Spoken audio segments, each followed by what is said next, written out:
আব্বু, আমি সব কিছুর দায়িত্ব বুঝে নিতে চাই। তুমি সব কিছুর ব্যবস্থা করো, আমি 2 দিন পরে সব কিছু শুরু করব।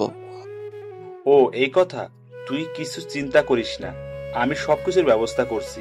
এখন তুই রুমে যা, বৌমা সেই অনেকক্ষণ ধরে অপেক্ষা করছে। তারপর আমি আমার রুমের দিকে এগোতে থাকি আর রুমের দরজার কাছে দাঁড়িয়ে ভাবতে থাকি ঢুকবো কি ঢুকবো না। তারপর কিছু না ভেবে ঢুকে পড়ি। আর ঢুকা মাত্র আমার শালিকা মানে আমার নতুন বউ আমায় সালাম করে।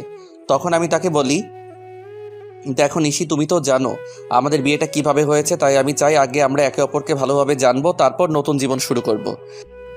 উত্তরে নিশি শুধু মাথা নাড়ালো। তাই বেশি কিছু না বলে নিশিকে বিছানায় আর আমি সোফায় শুয়ে পড়ি আর হারিয়ে যাই ঘুমের রাজ্যে। সকালে একটা মিষ্টি কণ্ঠে ঘুম ভাঙে। তখন আমি চোখ মেলে দেখি নিশি আমায় ডাকছে।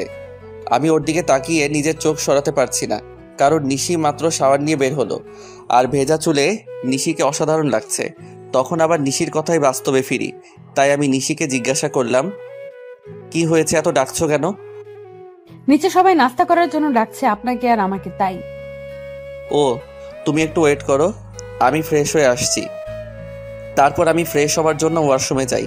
আর যখন বের হই তখন নিশিকে দেখে ক্রাশ খাই, কারণ আমি বের হয়ে দেখি নিশি একটা নীল শাড়ি পরে আছে, তার সাথে হালকা সাজ। এমনিতেই আমার নীল কালার অনেক প্রিয়। আমি ভালো করে লক্ষ্য করে দেখলাম যে নিশি ভালোভাবে শাড়ি পরতে পারে নাই, কোনো রকম শুধু পেঁচিয়ে রেখেছে। এটা দেখে আমি জোরে হেসে দিলাম। আর তখন নিশি আমার কাছে এসে বলল, এই কি, আপনি পাগলের মতো হাসছেন কেন? কি আমি পাগল? নয়তো কি, পাগল না হলে কেউ এমন করে হাসে? তোমার শাড়ি পরা দেখলে যে কেউ পাগল হয়ে যাবে, বলে আবার হাসতে শুরু করলাম। দেখুন, একদম হাসবেন না।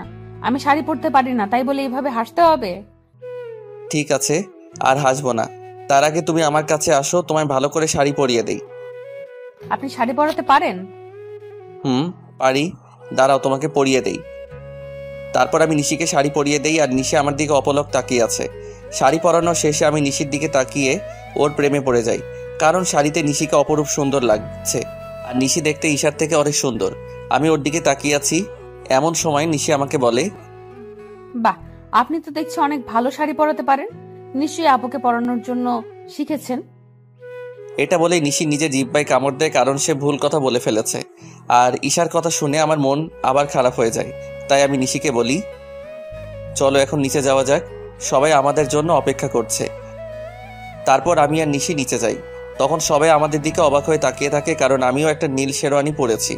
তারপর আমি আর নিশি খাওয়ার টেবিলে পাশাপাশি বসি। আর খাওয়ার এক পর্যায়ে আমি আব্বুকে বলি, আব্বু, আমি আমিয়ানের সাথে কথা বলে নিয়েছি, আর কাল সকালে আমি আর নিশি কয়েকদিনের জন্য ঢাকায় যাব। বুঝেছি। আর আমিও সব কথা বলে রেখেছি, কালকে সকালে তোদের ঢাকার ফ্লাইট। আমি যা যা বলেছিলাম সবকিছুর অ্যারেঞ্জমেন্ট কি হয়ে গেছে আব্বু? না, সব হয় নাই, তবে আজকের মধ্যে এই সব ব্যবস্থা হয়ে যাবে। তারপর আরও কিছু কথা বলে আমি আর নিশি রুমে চলে আসলাম। তখন নিশি আমায় জিজ্ঞাসা করলো যে আমরা কেন ঢাকায় যাব। তাই আমি তাকে বললাম যে এটা আমার তরফ থেকে নিশির জন্য সারপ্রাইজ। আর আমি নিশিকে ব্যাগ গুছিয়ে রাখতে বলি। নিশি আমার কথা মতো নিজের ব্যাগ গুছিয়ে রাখে। অন্যদিকে ঈশার মেহেদিও বিয়ে করেছে আর তারা দুজনই অনেক খুশি। আর তখন মেহেদির ফোনে একটা কল আসে। হ্যালো, কে বলছেন? ও স্যার, আপনি কিছু দরকার আছে নাকি? ওকে স্যার, আমি সব ব্যবস্থা করে দেব, এখন রাখি। কে ফোন করেছিল? আমাদের নিউ সিইও ফোন করেছিল আর বলল যে কাল উনিও ওনার ওয়াইফ আসবে ঢাকায়, তাই একটা গ্র্যান্ড পার্টির অ্যারেঞ্জমেন্ট করা হয়েছে আর সেখানে আমাকে আর আমার বউকে উপস্থিত থাকতে হবে। ও চলো এখন ঘুমাতে যাই, কাল আবার অনেক কাজ আছে। তারপরের দিন মেহেদি আর ঈশা পার্টিতে যায়। আর তার পৌঁছানোর কিছুক্ষণ পরে হেলিকপ্টারে করে মেহেদির নিউ বস আসে আর অফিসের সব স্টাফ তাকে স্বাগতম জানানোর জন্য যায়। আর যখনই নতুন বস ও তার ওয়াইফ হেলিকপ্টার থেকে নিচে নামে তখনই ঈশা প্রচন্ড রকম একটা শক খায়, কারণ মেহেদির কোম্পানির নতুন বস অন্য কেউ না, তার প্রাক্তন প্রেমিক রাজ এই কোম্পানির বস। আর তার ওয়াইফ হলো ঈশার আপন বোন নিশি। কিন্তু এটা কিভাবে সম্ভব? রাজ তো ঈশাকে বলেছিল সে যে একজন সাধারণ ঘরের ছেলে, কিন্তু সে এত বড় কোম্পানির মালিক হলো কিভাবে? তারপর আমি আর নিশি হেলিকপ্টার থেকে নেমে আসি আর দেখি যে ঈশা আমাদের দিকে অবাক চোখে তাকিয়ে আছে। সে হয়তো ভাবছে আমি এখানে কেমন করে আসলাম আর মালিকই বা কেমন করে হলাম, কারণ আমি ঈশাকে বলেছিলাম যে আমি একটা কোম্পানির সাধারণ একজন কর্মচারী। হেলিকপ্টার থেকে নামার পরে সবাই আমাকে আর নিশিকে নিয়ে ব্যস্ত হয়ে পড়ে। তখন ঈশা আর ওর হাজব্যান্ড মেহেদি আমাদের কাছে আসে আর আমাদের স্বাগতম জানায়। তখন ঈশা আমাকে বলে, রাজ, তুমি এখানে কি করে? আর তুমি A&R কোম্পানির সিও হলে কিভাবে? কেন মিস ঈশা, অবাক হচ্ছেন নাকি? এখানে তো অবাক হওয়ার কিছুই নেই, কারণ আমি আপনাকে একবার বলেছিলাম বিয়ের পরে আপনার জন্য একটা বড় সারপ্রাইজ অপেক্ষা করছে, কিন্তু আপনি কি করলেন? আমি ঈশার সাথে কথা বলছিলাম, তখন মেহেদি এসে আমাকে বলল, স্যার, এই হলো ঈশা, আমার ওয়াইফ। 2 দিন হলো আমাদের বিয়ে হয়েছে। Nice to meet you miss Isha. Thank you sir. তা মেহেদি সাহেব, আমি যা যা বলেছিলাম সব কিছুর অ্যারেঞ্জমেন্ট কি হয়েছে? জি স্যার, সব কিছুর অ্যারেঞ্জমেন্ট করা হয়েছে। আপনি কি আগে একটু রেস্ট নিয়ে নেবেন নাকি? আমি আর নিশি আগে একটু রেস্ট নিব, তারপরে পার্টিতে জয়েন করব। আর আপনাকে পরিচয় করিয়ে দেই, ইনি হলেন নিশি, আমার ওয়াইফ। হ্যালো ম্যাম, কেমন আছেন? জি ভালো আছি। তখন আমি ঈশার দিকে লক্ষ্য করে দেখি সে আমার আর নিশির দিকে অবাক চোখে তাকিয়ে আছে। তাই আমি মনে মনে বলি, এখনো তো কিছুই দেখোনি, দেখতে থাকো কি হয়। তখন মেহেদি আমাকে আর নিশিকে একটা রুমে নিয়ে যায় আর বলে এখানে কিছুক্ষণ রেস্ট নিতে। এই বলে মেহেদি সাহেব সেখান থেকে চলে যায়। তখন নিশি আমার কাছে এসে বলে, এগুলো কি হচ্ছে আমাকে কি প্লিজ বলবেন? মানে কিসের কথা বলছো তুমি? বুঝতে পারছেন আমি কিসের কথা বলছি? কই না তো। বুঝতে পারছেন না নাকি বুঝতে চাইছেন না? আরে তুমি বুঝাই না বললে কেমন করে বুঝবো? এগুলো কি? আমি তো শুনেছিলাম আপনি একটা কোম্পানির একজন সাধারণ কর্মকর্তা। শুধু আমি না, আমার পরিবার জানতো যে আপনি একটি কোম্পানিতে কাজ করেন। তাহলে হুট করে এত বড় কোম্পানির সিইও কেমন করে হলেন? হুট করে আমি এই কোম্পানির সিইও হই নাই। এই কোম্পানির ওনার হলো আমার বাবা, বুঝেছো? আর সেই হিসেবে আমি এই কোম্পানির সিইও। আর কেন আমি আমার আসল পরিচয় গোপন করেছি সেটা না হয় তোমাকে পরে বলবো। সেটা না হয় বুঝলাম, কিন্তু আপনি কেন আপনার আসল পরিচয় গোপন করলেন সেটা আগে বলুন।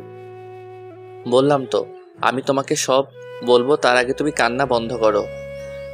নিশিকে নিজের বুকের মাঝে জড়িয়ে নিয়ে কেন জানি নিশির কান্নাটা আমার সহ্য হলো না। তারপর নিশিও আমায় জড়িয়ে ধরে কান্না করতে থাকলো। এইভাবে কিছুক্ষণ নিশি কান্না করলো। তারপর যখন সে বুঝতে পারলো যে সে আমায় জড়িয়ে ধরে আছে, তখন হঠাৎ করে আমায় ছেড়ে দিয়ে বলল, আমি সরি, আসলে আমি বুঝতে পারি নাই তাই এমনটা করেছি। আসলে আমি একটু ইমোশনাল হয়ে পড়েছিলাম তো তাই। ইটস ওকে নিশি, তুমি গিয়ে ফ্রেশ হয়ে নাও, আমাদের আবার নিচে পার্টিতে যেতে হবে। তারপর নিশি ওয়াশরুমে ফ্রেশ হতে চলে যায়। কিছুক্ষণ পরে নিশি বাহির হয়। তখন আমি ফ্রেশ হওয়ার জন্য ওয়াশরুমে প্রবেশ করি। আর বের হওয়া মাত্র নিশিকে দেখে টাসকি খাই, কারণ নিশিকে নীল শাড়িতে একদম অপসরীর মতো লাগছে, সাথে হালকা মেকআপ, যা দেখে যে কেউ নিশির প্রেমে পড়তে বাধ্য।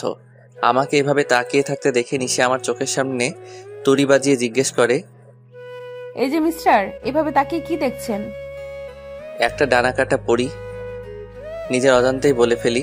আর আমার কথায় নিশি বেশ লজ্জা পায়, যা ওর চেহারা দেখে বোঝা যাচ্ছে, কারণ নিশির চেহারা একদম লজ্জায় লাল হয়ে গেছে। তখন আমি বলি, থাক, আর লজ্জা পেতে হবে না, এখন তাড়াতাড়ি রেডি হয়ে নাও তো। তখন নিশি আবার রেডি হতে থাকে। আর নিশি যখন লিপস্টিক তার ঠোঁটে দিতে যাবে, তখন আমি তাকে আটকিয়ে বলি যে, তোমাকে এমনি অনেক ভালো লাগছে, এসব লিপস্টিক আর কোনোদিন দিবা না, ওকে? নিশিও বাধ্য মেয়ের মতো মাথা নাড়ালো। কিছুক্ষণ পরে নিশি আমাকে জিজ্ঞাসা করে যে তাকে কেমন লাগছে। আর আমি তো নিশিকে দেখে ওর প্রায় প্রেমে পড়ে যাই, কারণ নিশিকে হালকা সাজে একদম পরীর মতো লাগছে। তাই আমি ওর কাছে গিয়ে বলি, সবই ঠিক আছে, শুধু একটা জিনিস ছাড়া। ও, আরে শুনবে তো কি জিনিস? না বললে শুনবো কেমন করে? তোমার গলায় কাজল দেওয়া হয়, তোমাকে কেউ যদি এইভাবে দেখে তাহলে সবার নজর লেগে যাবে তো, তাই না? তারপর আমি নিজের হাতে নিশির ঘাড়ে কাজল লাগিয়ে দেই। আর আমার ছোঁয়া পাওয়া মাত্র নিশি কিছুটা কেঁপে ওঠে। আর নিশির এত কাছে গিয়ে আমিও কেমন যেন একটা ঘোরের মধ্যে চলে গেছিলাম। আর নিশিও কিছুটা আমার মতোই হয়ে গেছিল। তখন আমি নিশির মুখটা উপরের দিকে তুলে আমার ঠোঁট ওর ঠোঁটের দিকে এগিয়ে নিয়ে যাই। আর যখনই আমি নিজের ঠোঁট নিশির ঠোঁটের সাথে মেলাবো, তখনই কেউ একজন রুমের মধ্যে প্রবেশ করে। এতে করে নিশি আমার থেকে কিছুটা দূরে চলে যায়। আর আমাদের দুজনেরই ঘোরটা কেটে যায়। তাই তখন দেখার চেষ্টা করি যে কে এসেছে, আর তখনই দেখি ঈশা দাঁড়িয়ে আছে। এতে করে আমার রাগটা বেড়ে যায়। তাই আমি ঈশাকে গিয়ে বলি, আপনার কি একটু সাধারণ বুদ্ধিটুকু কি নেই যে একটা সদ্য বিবাহিত দম্পতির রুমে কোনো পারমিশন ছাড়া প্রবেশ করেছেন?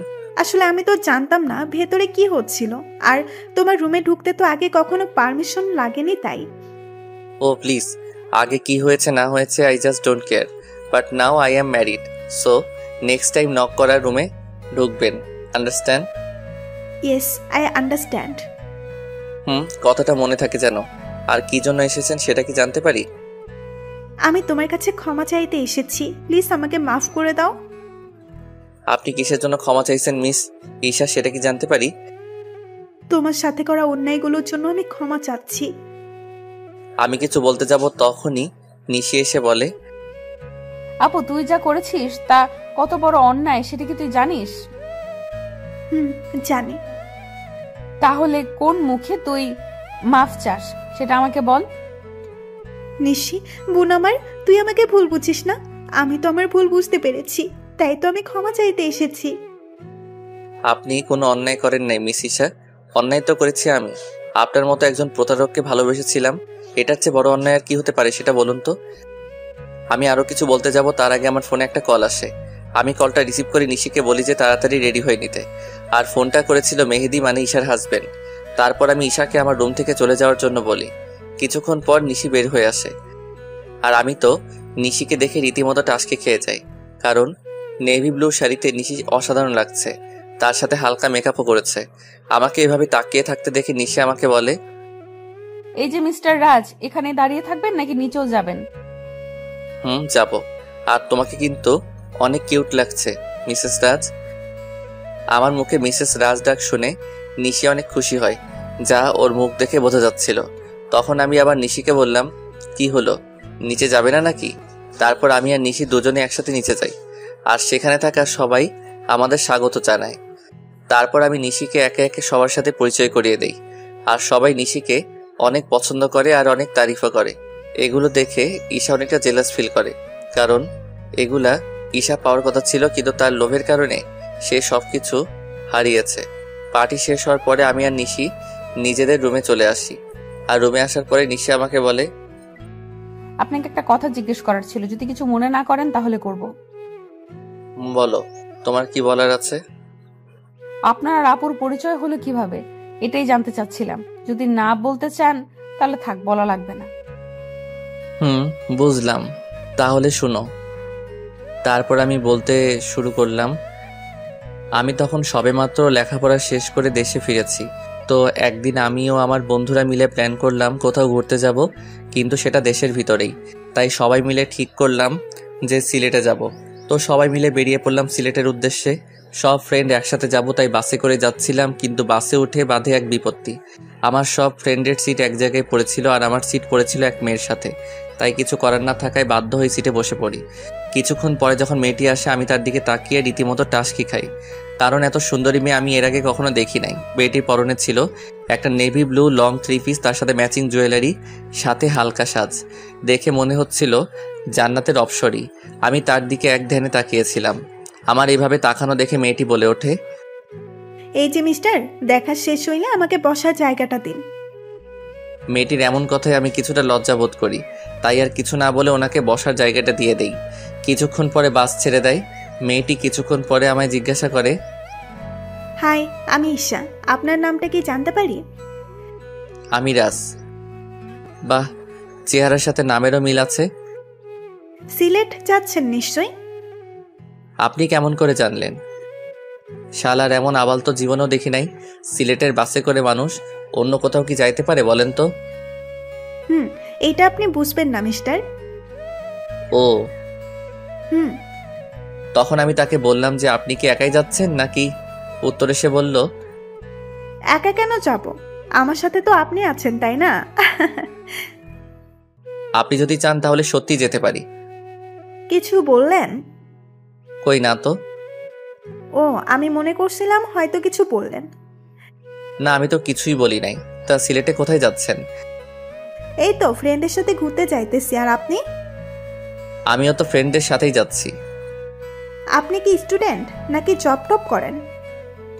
আমি হলাম, না আসল পরিচয়টা দেওয়া যাবে না। আপনি হলেন কি? আমি একটা সফটওয়্যার কোম্পানিতে জব করি। ও, তারপর ঈশার সাথে আরো অনেক কথা হলো।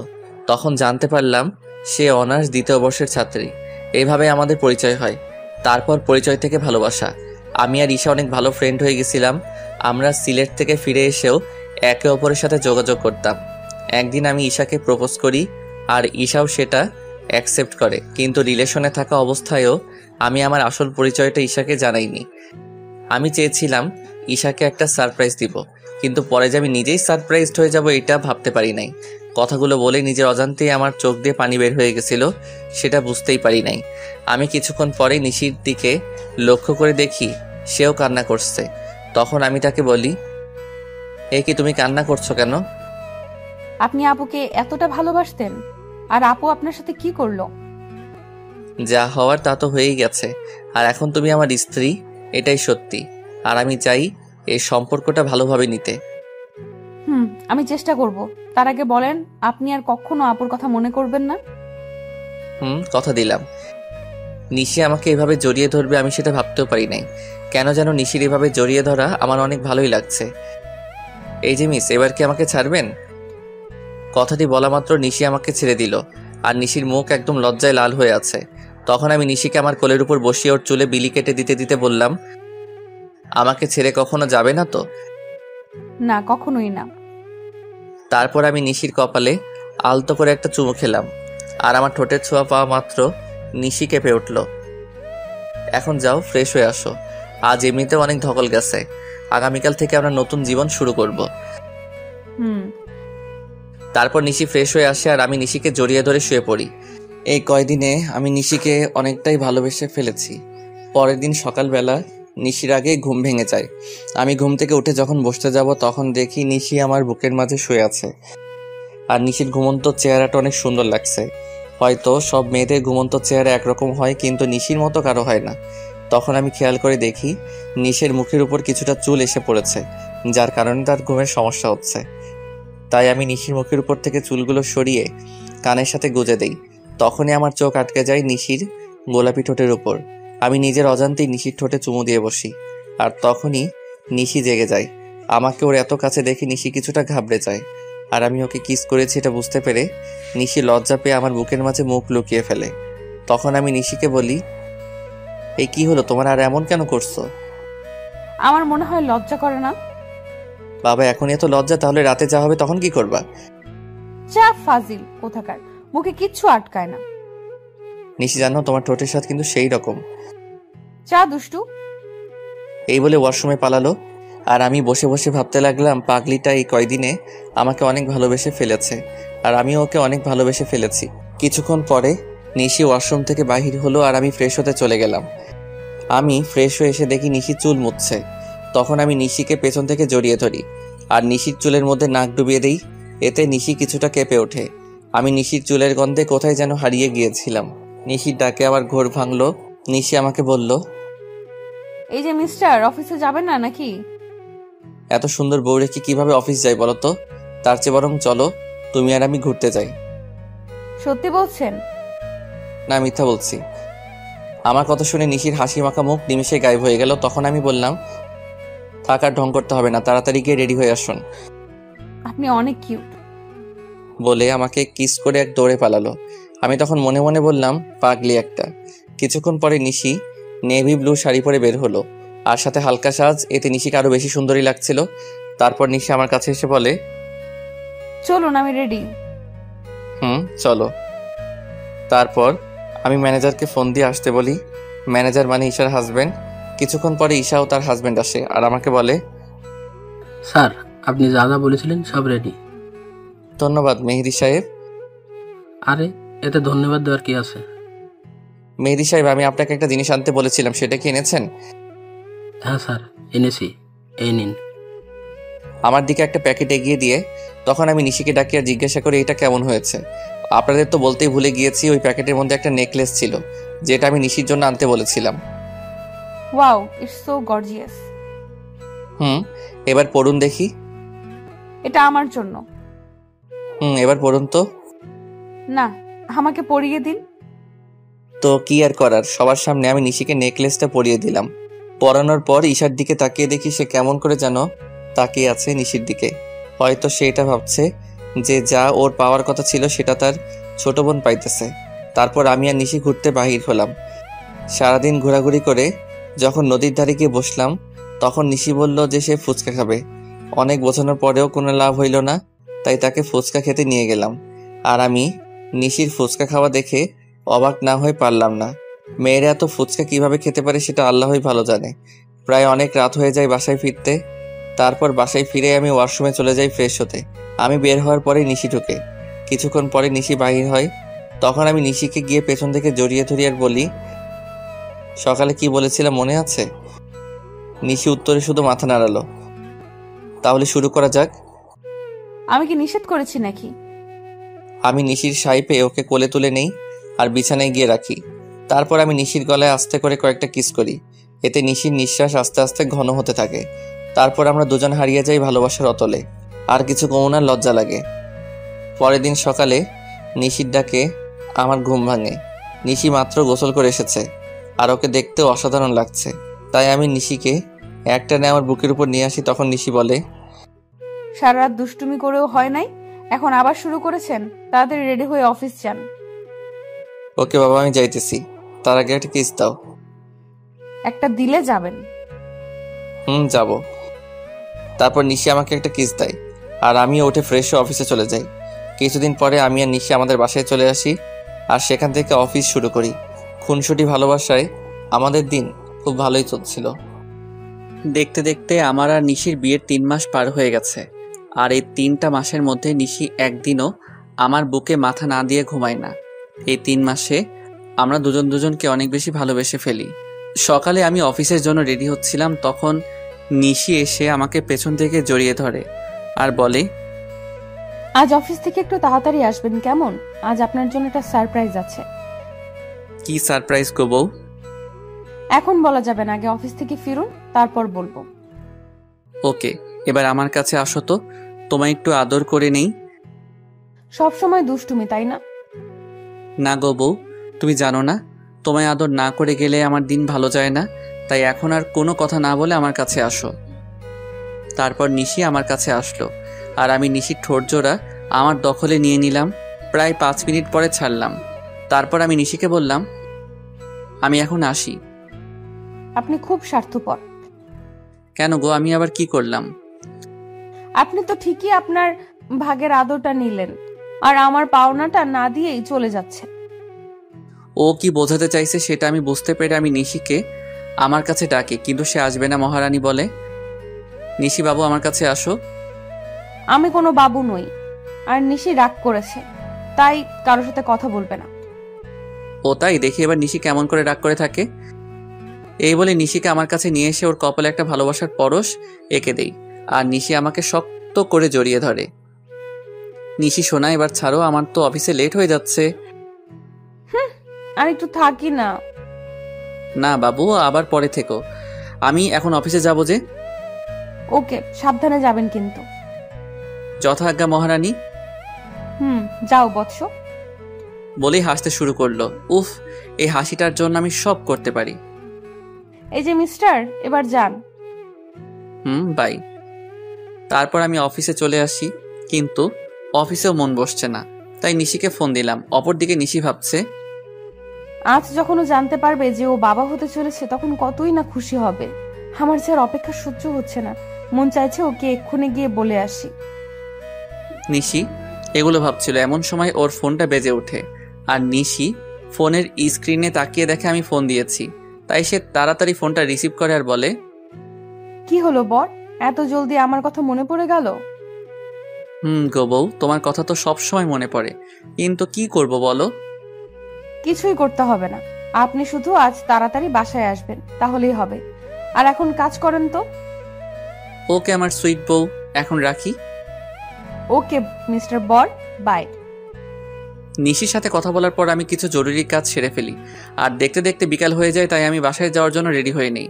আর তখনই অফিসের পিয়ন এসে আমাকে একটা পার্সেল দিয়ে যায় আর ওই পার্সেলটি খোলার পর আমার পায়ের তল থেকে মাটি সরে যায়। পার্সেলটিতে অনেকগুলো ছবি ছিল, আর সবগুলো ছবি নিশি আর একটা ছেলের। ছবিতে নিশি ছেলেটার সাথে অনেক ঘনিষ্ঠ অবস্থায় আছে, যা দেখার পরে আমার চোখ দিয়ে অবাধ ধারায় পানি পড়ছে। শেষে কিনা নিশিও আমায় ধোকা দিল। আমি আর কিছু ভাবতে পারছিলাম না। তখনই নিশির ফোন আসে। অনিচ্ছা থাকা সত্ত্বেও আমি ফোনটা রিসিভ করি, আর তখনই নিশি বলতে শুরু করলো, আপনি কখন বাসায় আসবেন? আজকে আপনার তাড়াতাড়ি আসার কথা, তাহলে এত লেট করছেন কেন? এখন আমি অনেক ব্যস্ত আছি, তাই আসতে লেট হবে। কিন্তু আপনি তো আমায় প্রমিস করেছিলেন যে আজ তাড়াতাড়ি বাসায় ফিরবেন। আহ, তুমি এত বেশি কথা বলছো কেন? বললাম না আমি ব্যস্ত আছি, তারপরও একই কথা বারবার বলে যাচ্ছ। অনেক রেগে আর জোরে কথাটা বললাম। এতে নিশি অনেকটাই ভয় পায়। অপর পাশ থেকে ফুপিয়ে কান্নার আওয়াজ আসছে।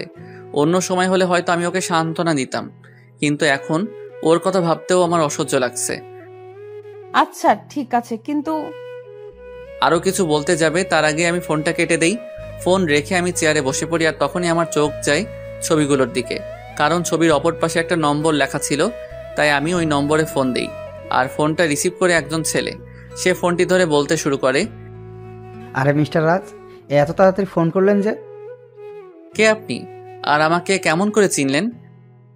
আমি কে সেটা না হয় দেখা করেই আপনাকে বলবো। আমি কোনো অচেনা লোকের সাথে দেখা করি না। আমি সেটা জানি মিস্টার রাজ, তাই তো বলছিলাম, যদি ছবিগুলোর ব্যাপারে জানতে চান তাহলে আমার সাথে দেখা করুন। আমি কি করব বুঝতে পারছি না। আমাকে তো জানতেই হবে এই ছবির ছেলেটাকে, আর নিশির সাথেই বা তার কি সম্পর্ক। তাই আমি সেই লোকটির সাথে দেখা করার জন্য রাজি হয়ে যাই, আর সেই লোকটি আমাকে একটা ঠিকানা দেয়। তাই আমি দেরি না করে বেরিয়ে পড়ি, আর কিছুক্ষণের মধ্যে সেখানে পৌঁছে যাই। সেখানে পৌঁছানো মাত্র আমি লোকটিকে ফোন দিই, কিন্তু লোকটি ফোন ধরছে না। আমি বেশ কয়েকবার ফোন দিই, কিন্তু প্রতিবারই ব্যর্থ হই। আমি প্রায় ঘন্টাখানিক ধরে অপেক্ষা করছিলাম। তখন কেউ একজন বলে উঠল, অপেক্ষা করার জন্য ধন্যবাদ। আমি পিছনে তাকিয়ে দেখি লোকটি আর কেউ নয়, নিশির সাথে যার ছবি দেখেছিলাম এটিই সেই লোক। তবু আমি মাথা ঠান্ডা রাখার চেষ্টা করে বলি, আমাকে এখানে ডাকার কারণ কি, আর আপনিই বা কে? আমি জাহিদ রহমান।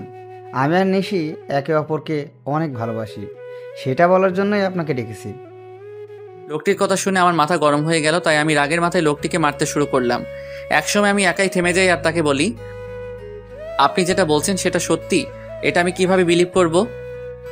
সেজন্যই তো আমি আপনাকে ছবিগুলো পাঠিয়েছি, আর এখন বিলিভ করা আর না করা সেটা আপনার ব্যাপার। আমি কি বলবো কিছু ভেবে পাচ্ছিলাম না, কারণ ছবিতে নিশি আর সাজিদকেই দেখা যাচ্ছে। তাই আর কথা না বাড়িয়ে লোকটিকে বললাম, নিশি যদি আপনাকে ভালোবাসে তাহলে সে আমাকে কেন বিয়ে করলো? বিয়েটা কিভাবে হয়েছে সেটা আপনি নিশ্চয়ই জানেন রাজ। তাহলে নিশি কেন 3 মাস আমার সাথে থাকলো? সেটার কারণ আছে, আর কারণটা হলো আপনার সম্পত্তি। আর আপনারা যেদিন ঢাকায় যান সেদিন আমার আর নিশির পালানোর কথা ছিল, কিন্তু যখন আমরা জানতে পারলাম যে আপনি একজন স্বনামধন্য ব্যবসায়ী, তখন আমি আর নিশি আপনার সম্পত্তি হাতিয়ে নেওয়ার প্ল্যান বানাই। লোকটির কথা শুনে আমার কষ্টের মাত্রাটা আরো বেড়ে গেল, কারণ প্রথমে টাকার জন্য ঈশা আমার সাথে বেইমানি করলো, আর এখন আমি যাকে সবচেয়ে বেশি ভালোবাসি সেও আমার সাথে। না, আর কিছু ভাবতে পারছি না। তাই আমি হোটেল থেকে বের হয়ে আসি, আর আমার উকিলকে ফোন দিয়ে ডিভোর্স পেপার তৈরি করতে বলি। তাই মাত্র 1 ঘন্টার মধ্যে উকিলের কাছ থেকে ফিরতে ফিরতে প্রায় রাত 1টা বেজে যায়। তাই আমি বাসার কাউকে বিরক্ত না করে আমার কাছে যে চাবি ছিল সেটা দিয়ে দরজা খুলে ভিতরে যাই, আর ভিতরে গিয়ে দেখি নিশি বসে বসে ফুপিয়ে ফুপিয়ে কান্না করছে। যেখানে আমার কষ্ট হওয়ার কথা সেখানে আমার প্রচুর রাগ হচ্ছে। তখন আমি নিশির কাছে গিয়ে বলি, বাহ, অভিনয় তো খুব ভালোই করতে জানো দেখছি। আমার এরকম আচমকা কথা শুনে নিশি কিছুটা ভয় পেয়ে যায়। পরে সে নিজেকে সামনে নিয়ে বলে, মানে আপনি কি বলতে চাইছেন? আমি কি বলতে চাইছি সেটা বুঝতে পারছো না, নাকি বোঝার চেষ্টা করছো না? কি বলছেন এসব? আমি তো কিছুই বুঝতে পারছি না। Enough is enough Nishi, and don't touch me. Please Raj, tell me what's happened with you. Please tell me. আর কত অভিনয় করবে নিশি, আর কত? আমি অভিনয় করছি। হ্যাঁ, তুমি অভিনয় করছো, তার প্রমাণ এগুলো। নিশি ছবিগুলো দেখে আরো কান্না শুরু করে দিল, আর আমাকে এসে জড়িয়ে ধরলো। কিন্তু আমি এবার রাগ কন্ট্রোল করতে না পেরে নিশিকে সজোরে একটা চড় মারি। এই প্রথম আমি ওর গায়ে হাত তুললাম। তোকে না বললাম তুই আমাকে ছবি না, তাও কেন আমাকে ছোঁয়ার চেষ্টা করছিস? আর এই নে, তুই যার জন্য এত অভিনয় করেছিস, আমার সমস্ত সম্পত্তি আমি তোর নামে লিখে দিয়েছি, আর আমাকে মুক্তি দে। তারপর আমি ওর দিকে ডিভোর্স পেপারটা আর সম্পত্তির পেপার এগিয়ে দেই। তখন নিশি বলে, বেশ, আপনি যখন আমার থেকে মুক্তি চান তবে তাই হোক। এই বলে নিশি ডিভোর্স পেপারে সাইন করে দেয়। আর শুনুন মিস্টার রাজ, আপনার সম্পত্তির আমার কোনো প্রয়োজন নেই, তাই এগুলো আপনার সাথেই রাখুন। কথাগুলো বলে নিশি কান্না করতে করতে বাড়ি থেকে বের হয়ে গেল। আমার অনেক ইচ্ছা হচ্ছিল ওকে আটকাবার, কিন্তু সেই অধিকার আর আমার নেই। এখন নিশিকে ছাড়াই আমাকে থাকতে হবে। নিশি আমায় ছেড়ে গেছে প্রায় 1 বছর হলো। এই 1 বছরে এমন কোনো রাত নেই যে রাতে আমি নিশির জন্য চোখের জল ফেলি নাই, কিন্তু এই 1 বছরে আমি নিশির কোনো খোঁজ করি নাই। হয়তো রাগের বশে এই 1 বছরে আমি কারোর সাথে ভালো করে কথা বলি নাই। সারাদিন অফিসের কাজে নিজেকে ব্যস্ত রেখেছি, আর রাতে নিশির সাথে কাটানো মুহূর্তগুলো ভেবে কষ্ট পেয়েছি। প্রতিদিনের মতো আজ সকালে অফিস যাচ্ছিলাম, তখন আম্মু এসে আমায় বলল, বাবা রাজ, আর কতদিন নিজেকে এইভাবে কষ্ট দিবি বল? যার জন্য এত কষ্ট পাচ্ছিস সে কি 1 বছরে একবারও তোর খবর নিয়েছে? আম্মু এত ঘুরিয়ে পেঁচিয়ে কথা না বলে কি বলতে চাও সেটা বলো তো। বলছিলাম কি, তুই একবার একটা বিয়ে করে নে, আর কত নিজেকে কষ্টের মাঝে রাখবি বল? আমি তোমায় আগেও বলেছি আর এখনো বলছি, আমি কোনো বিয়ে করতে পারবো না। তোকে বিয়ে করতেই হবে, তুই আর বিয়েতে অমত করবি না। কিন্তু আম্মু। আর কোনো কিন্তু নয়। আচ্ছা ঠিক আছে, তুমি যখন বলছো তখন তাই হোক, কিন্তু আমাকে এসবের মধ্যে টানবে না, আর বিয়েটা যাতে একদম সাধারণভাবে হয়। আসলে আমি আব্বু আম্মুর মুখের দিকে তাকিয়ে বিয়েতে রাজি হলাম, কারণ এই 1 বছর আম্মু অনেক কষ্ট পেয়েছে। আচ্ছা, তুই যা বলবি তাই হবে। ওকে, আমি এখন আসি। তারপর আমি অফিসে চলে আসি, কারণ আজ অফিসে নতুন পিএ নেওয়া হবে। তারপর আমি অফিসে চলে আসি। May I come in sir? Yes, coming. Sir, আপনার পিএর জন্য 3 জনকে সিলেক্ট করা হয়েছে, যদি আপনি একবার দেখে নিতেন। অবশ্যই দিন, আমি দেখতেছি। আমি ফাইলগুলো চেক করছিলাম, এমন সময় আমার চোখ আটকে গেল একটা ফাইলে। তাই আমি ম্যানেজারকে বললাম, ম্যানেজার সাহেব, এই মেয়েটিকে নিন, আর তার আগে কন্ট্রাক্ট পেপার সাইন করিয়ে নেবেন। Okay, I take leave now. Sure, you can. সেদিনকার মতো অফিসের সমস্ত কাজ শেষ করে বাসায় আসলাম, আর আসা মাত্র আম্মু বলল, আমি একটা মেয়ে পছন্দ করেছি, যদি তুই একবার দেখে নিতি। তার কোনো দরকার নেই, আর আমি বিয়েটা 1 মাস পরে করতে চাই। কিন্তু তুই। প্লিজ আম্মু, একটু বোঝার চেষ্টা করো। আচ্ছা ঠিক আছে। তারপর আমি আমার রুমে চলে আসলাম আর ফ্রেশ হয়ে ঘুমিয়ে পড়লাম।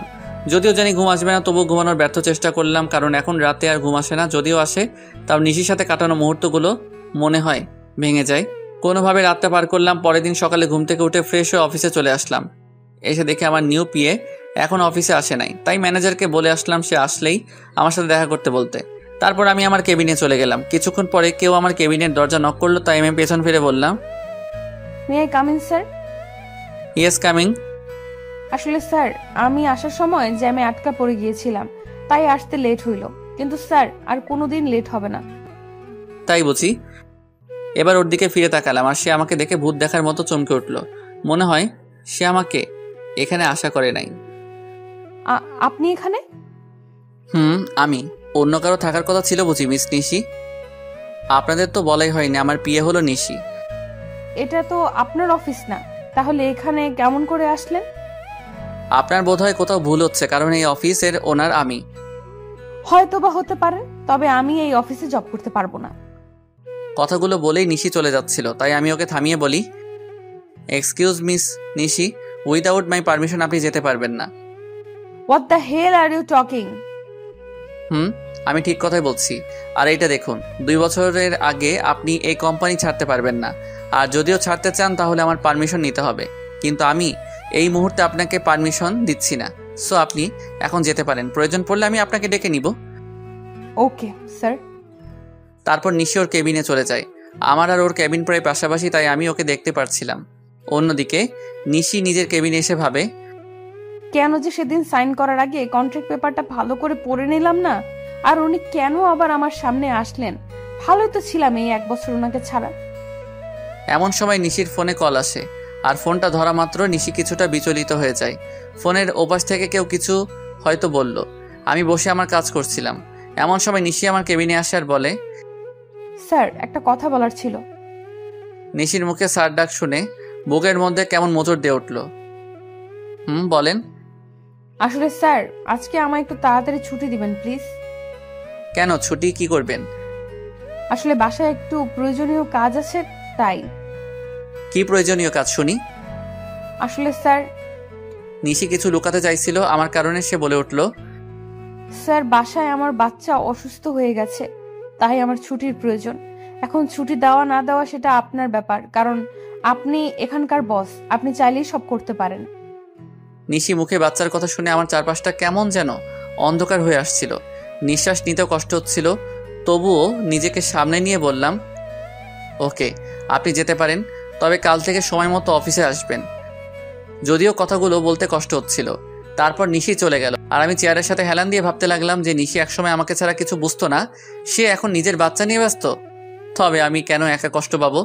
নিশি যদি আমাকে ছাড়া থাকতে পারে, তবে আমি কেন পারবো না? এসব ছাইপাশ ভাবতে ভাবতেই বিকাল হয়ে যায়, তাই আমি আর বেশি না ভেবে অফিস থেকে বেরিয়ে পড়ি আর সোজা বাসায় চলে আসি। আমাকে এত তাড়াতাড়ি বাসায় ফিরতে দেখে আম্মু আমার কাছে আসে আর বলে, কি রে বাবা, আজ এত তাড়াতাড়ি বাসায় আসলি যে? শরীর ঠিক আছে তো? বেশ বিচলিত হয়ে, কারণ নিশি যাওয়ার পর থেকে আমি অনেক রাত করে বাসায় ফিরি। আম্মু, আমার কিছুই হয়নি, অফিসে মন বসছিল না, তাই তাড়াতাড়ি চলে আসলাম। ও আচ্ছা, তুই ফ্রেশ হয়ে আয়, আমি তোর খাবার রেডি করছি। আম্মু, আমার তোমাকে কিছু বলার আছে। বলবি তো? আগে ফ্রেশ হয়ে আয়, তারপর। তাই আমি আর কোনো কথা না বাড়িয়ে ফ্রেশ হতে নিজের রুমে চলে যাই।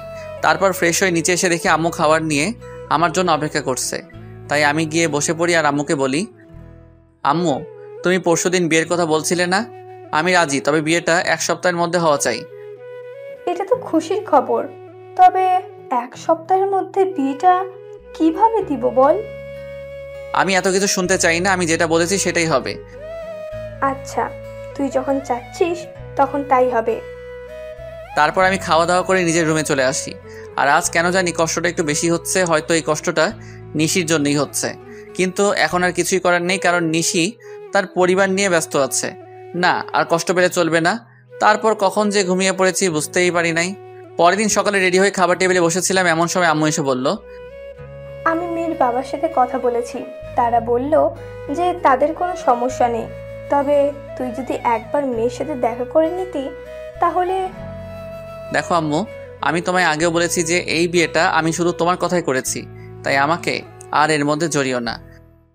আচ্ছা ঠিক আছে, তাহলে আজ থেকেই বিয়ের অ্যারেঞ্জমেন্ট শুরু করতে হবে, কারণ হাতে তো আর বেশি সময় নেই। তোমরা যা বুঝো তাই করো, আমি এখন অফিসে গেলাম। তারপর আমি অফিসে চলে আসি। অফিসে আসা মাত্র সবাই আমাকে কংগ্রেস জানাতে থাকে। মনে হয় আম্মুই বিয়ের ব্যাপারে সবাইকে জানিয়েছে, তাই আমি আর কিছু না ভেবে নিজের কেবিনে চলে আসি। আর এদিকে অফিসের সবাই মিষ্টি খাচ্ছে। আমার বিয়ে উপলক্ষে এমন সময় নিশি অফিসে আসে, আর আমার এক স্টাফ নিশিকে মিষ্টি খাওয়াই দেয়। তাই নিশি বলে, আরে আগে বলবে তো এটা কিসের মিষ্টি? আমাদের স্যারের বিয়ে ঠিক হয়েছে তাই, আর বিয়েটা সামনের সপ্তাহেই হবে। আমার বিয়ের কথা শুনে নিশির পুরো পৃথিবীটাই যেন উল্টে যায়। তার ইচ্ছে করছিল কান্না করতে, কিন্তু সবার সামনে সে কান্না করতে পারছিল না। তাই সে বলল, ও, এ তো অনেক খুশির খবর। এ কি নিশি, তুমি কান্না করছো নাকি? তোমার চোখে পানি কেন? কই, কান্না করব কেন? আসলে চোখে কি যেন একটা পড়েছে। নিশি ওয়াশরুমে যাওয়ার বাহানায় সেখান থেকে চলে আসে, আর ওয়াশরুমে গিয়ে কান্না শুরু করে আর বলতে থাকে, কি এমন অন্যায় করেছিলাম যার জন্য আমি আমার ছেলে এত শাস্তি পাচ্ছি? এখন তো আমার ছেলে বাবা থাকতেও অনাথ। এমন সময় নিশির ফোন বেজে ওঠে, আর সে ফোনের দিকে তাকিয়ে দেখে বাসা থেকে বুয়া ফোন করেছে। তখন নিশি তার চোখের পানি মুছে নিয়ে ফোনটা পিক করে। তখন বুয়া বলতে শুরু করে, ম্যাডাম, মেহমেদ বাবুর তো জ্বর আরো বেড়েছে, আমি কি করব কিছুই বুঝতে পারছি না। মেহমেদ রাজ ও নিশির ভালোবাসার অংশ, যা রাজ জানে না। সে মনে করে নিশি অন্য কাউকে বিয়ে করেছে। তুমি বাবুকে একটু ঘুম পাড়ানোর চেষ্টা করো, আমি কিছুক্ষণ পরে আসছি। নিশি তার বুয়ার সাথে কথা বলছিল, এমন সময় আমি নিশিকে ডেকে পাঠাই। তখন নিশি এসে বলে, may I come in sir? Yeah coming. Sir আমায় ডেকেছিলেন? তুমি মনে হয় স্টাফদের কাছ থেকে শুনেছ, তবু তোমায় বলছি, নেক্সট উইক আমার বিয়ে। স্যার শুনেছি। কথাটি বলার সময় নিশি গলাটা ধরে আসছিল, আর ওর চোখের কোনায় পানিও জমতে শুরু করেছিল, যা আমার চোখ এড়ায় নাই। আমি যাচ্ছি, আমার বিয়ের সকল অ্যারেঞ্জমেন্ট তুমি করো, যদি তোমার আপত্তি না থাকে। না স্যার, আমার কোনো আপত্তি নেই, আর আমি তো আপনার পিএ, এগুলো করা আমার কর্তব্য। তাহলে কাজে লেগে পড়ুন। আমাকে যত কষ্ট দিয়েছো তার চেয়ে বেশি কষ্ট আমি তোমায় দিব নিশি। হঠাৎ আমার ফোনটি বেজে ওঠে, দেখে আম্মু ফোন করেছে। তারপর আমি ফোন রিসিভ করি আর আম্মুর সাথে কথা বলা শেষ করে নিশিকে বলি, মিস নিশি আমার সাথে চলুন। কোথায় স্যার? এত প্রশ্ন না করে চলুন তো। তারপর আমি আর নিশি অফিস থেকে বেরিয়ে আমার গাড়িতে গিয়ে বসি, আর তখন দেখি নিশি পেছনের সিটে গিয়ে বসছে। তাই আমি তাকে বলি, আমাকে দেখে কি আপনার ড্রাইভার মনে হয় নাকি? তা কেন মনে হবে? তাহলে তুমি পিছনে কেন বসছো? তারপর নিশি সামনের সিটে এসে বসলো আর আমি গাড়ি ড্রাইভ করা শুরু করলাম। কিছুক্ষণ পরে গাড়ি একটা রেস্টুরেন্টের পাশে দাঁড় করালাম আর নিশিকে বললাম, চলো ভেতরে। আমরা এখানে কেন আসলাম? আমি ওর প্রশ্নের জবাব না দিয়ে ভেতরে ঢুকে গেলাম আর পেছন ফিরে দেখি নিশিও আসছে। আমি রেস্টুরেন্টে ঢোকার পরে একটা মেয়ে এসে আমাকে জড়িয়ে ধরে আর আমিও নিশিকে দেখিয়ে মেয়েটিকে জড়িয়ে ধরি। আর নিশির দিকে তাকিয়ে দেখি ও এখনই কান্না করে দিবে এমন অবস্থা। তারপর আমি বলি, নিশি এ হলো মায়া, আমার বাগদত্তা, আর মায়া এ হলো নিশি, আমার পিয়ে। আমার মুখে নিশি হয়তো পিয়ে শব্দটা আশা করেনি। আর মায়ার পরিচয় পাওয়ার পর নিশি এবার আর নিজের চোখের জল আটকে রাখতে পারে নাই, যার কারণে ওর চোখ থেকে অবাধ ধারায় জল পড়তে থাকে। আর আপনারা হয়তো ভাবছেন মায়া এখানে কেমন করে আসলো আর আমি বা ওকে কেমন করে চিনলাম। তাহলে শুনুন, আমি যখন অফিসে ছিলাম তখন আম্মু ফোন দেয় আর বলে মায়ার সাথে দেখা করার কথা। যদিও আমি প্রথম দিকে আম্মুকে নিষেধ করে দেই যে আমি মায়ার সাথে দেখা করব না, কিন্তু পরে আমার নিশির কথা মনে হয়, তার সাথে মনে হয় ওর ধোকা দেওয়ার কথা। তাই আমি মায়ের সাথে দেখা করতে রাজি হয়ে যাই আর আমার সাথে নিশিকেও নিয়ে আসি। তো গল্পে ফেরা যাক। মায়ার পরিচয় দেওয়ার পর আমি নিশির দিকে তাকাই, তখন দেখি নিশির চোখ দিয়ে জল গড়িয়ে পড়ছে। কেন জানি নিশির চোখের জল আমার সহ্য হচ্ছিল না। তাই আমি ওকে বলি, Nishi are you okay? Yes sir. তাহলে তোমার চোখে জল কেন? কই না তো, আসলে স্যার প্রচুর গরম পড়েছে তো তাই এমন মনে হচ্ছে। স্যার আপনারা বসুন, আমি ওয়াশরুম থেকে ফ্রেশ হয়ে আসছি। তারপর নিশি ওয়াশরুমে চলে যায়।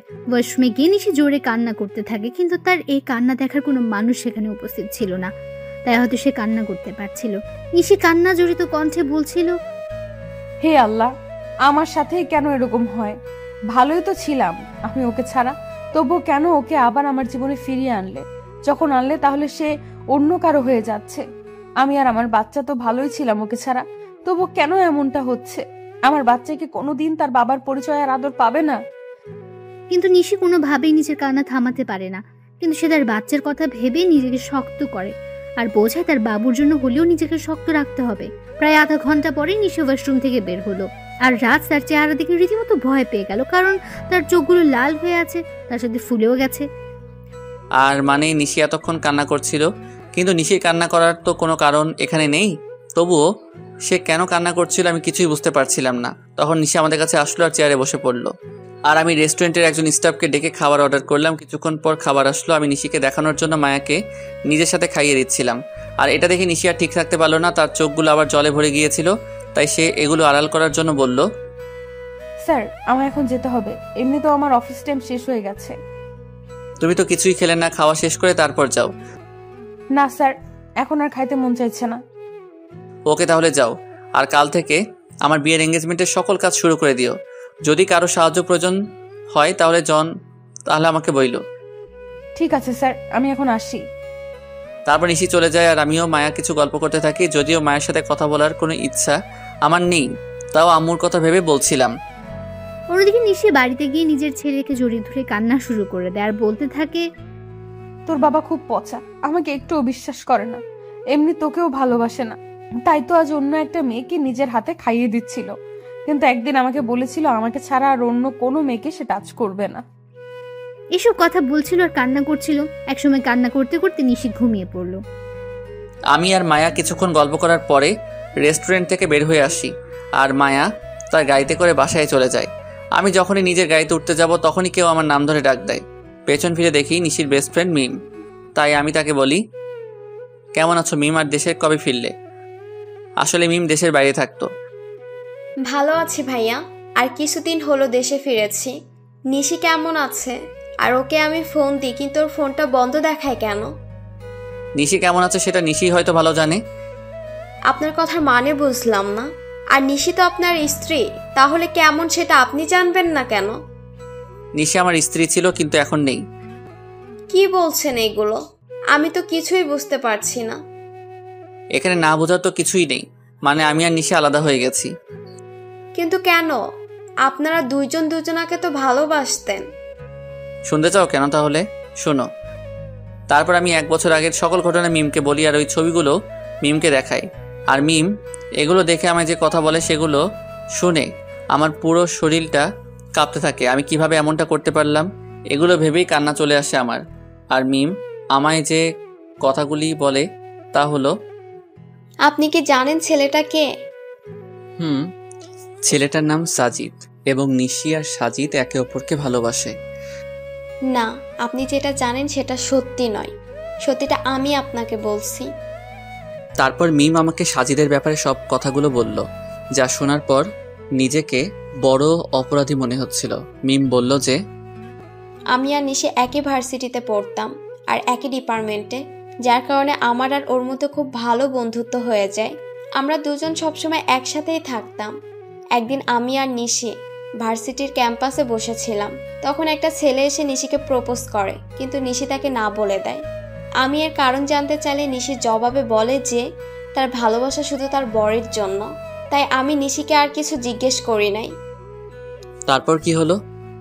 ওই ছেলেটির নামই ছিল সাজিদ, কিন্তু নিশি মানা করার পরেও সে নিশির পিছু ছাড়ে নাই। তাকে প্রতিদিন বিরক্ত করত, কিন্তু নিশি কিছুই বলতো না। আর একদিন সাজিদ এসে হঠাৎ নিশির হাত চেপে ধরে এবং সেদিন নিশি আর সহ্য করতে না পেরে পুরো কলেজের সামনে সাজিদকে চড় মারে।